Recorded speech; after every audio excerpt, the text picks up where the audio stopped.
One of the biggest things parents eventually see over time, regardless of what sport you're training, but especially in a sport like training for basketball, helping your athletes get a leg up on competition isn't just about training harder. Over the long term, it's about seeing things about training and about themselves that they need to learn that most people will never see. Because moving the way you want and training the way you need to train to move in basketball or in life in the long run actually depends on several abilities working together over time. And if even one of those things is missing in the long run, it doesn't matter how hard you train. You're not going to reach your potential. Why do I know this? Because it's been almost 20 years since I played a college basketball game. But now, as a 40-year-old former college athlete, dad today, I can see things from both sides. See, today at 41, I'm a former college athlete, a biomedical engineer by degree, and also a certified provider of a system of training called Functional Range Systems, which is used by over 50 pro and college sports organizations throughout the United States. But the perspective that I have today didn't come from textbooks. It came from trying a lot of different things after my playing career ended. Because in the 2 decades since my last college basketball game, my body has consistently reminded me of how I trained and how I didn't.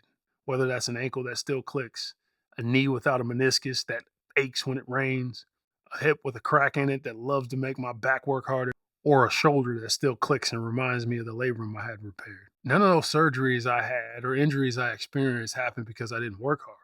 They happened because there were habits, skills, and practices that were associated with learning how to be a better basketball player that pertaining not to my basketball skills, but to my body that I didn't even know that I needed to know. And not only did I not know that I needed to know it, because I didn't know it, I didn't own it, I didn't make it a habit, and I dang sure didn't share it with anybody. And over time, once I started to realize that, it made me ask this one simple question: what if athletes didn't have to get hurt to learn what I know now? Because the truth is, most athletes don't struggle or get injured because they lack effort. They struggle because there's parts of training in their development that they haven't been taught to see yet. And I didn't come up with this idea on my own. I leveraged a lot of really smart people like this sports science team over at Absolute Sports Science that have come up with the idea of a point A and a point B in terms of the capacities and capabilities that you need as an athlete over time, regardless of what level you're playing at. Point A is where you are today, and point B simply means what you want your body to be able to do, as described by things like, hey, I want to play a sport, or I want to move like this, or I want to be able to do this. Whether that's jumping higher, moving faster, changing direction, or whatever it is, there's some basic fundamental capacities that your body needs that you need to be aware of, that you need to train specifically over time if you want to be able to do that long term. And there's four elements or capacities, we'll call them elements to keep them simple, of what we call our point B, or whatever your point B is, because your point B is going to be different than mine. But the idea is there's a desire to reach a certain capability to move or a certain capability to play a sport that we call point B. And those four elements are this. The first is joint function. Joint function is just a descriptive term for how well the body moves and how well the joints you want to be able to use to move control that movement. The second is absolute strength. This is the bottom line raw strength that your body is capable of producing in a maximum set. All you got in your body. The third is speed strength.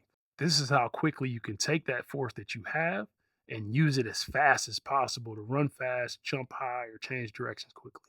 And the fourth is reactive strength. This is how well the body can absorb force and redirect it quickly, which is something basketball players do every time they land, cut, or change direction. When all four of these qualities or elements develop together, it translates to athletes and people who perform better, move better, and stay healthier. But if any one of them is missing, that's when problems start to show up. And this is where most athletes run into something they never realize at first. They might be training hard, might be following programs exactly. They might be working without coaches. But without realizing it, they might be working super hard to develop only a few of those qualities while completely ignoring the other ones. And that's what we call a blind spot.